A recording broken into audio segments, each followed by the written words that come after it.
Hey guys, this is Dr. Hub. In case you haven't subscribed, please do subscribe for updates. Passaro triangle. So what is very special about this triangle? So here around 90% of the gastrinomas. So 90% of the gastrinomas, they are present in the Passaro triangle. So they are found in this triangle.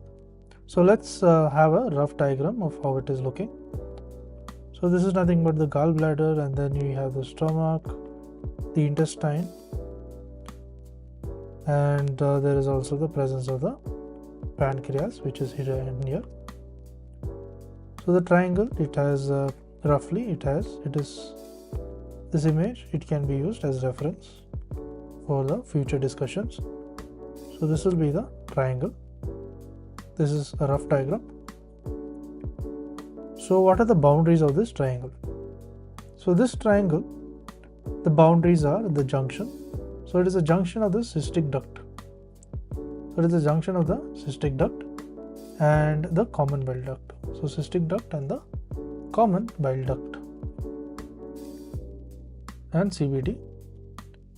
Next is, it is a junction at the second and third part of the duodenum. So the second one is the junction of the second and third part of the third part of the duodenum.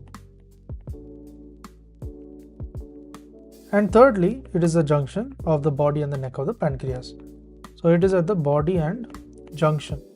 So body and the neck of the pancreas. Now let's recap. So the boundary, the Passaro triangle, it amounts to 90% of the gastrinomas. That's why it is very special. And what are the boundaries?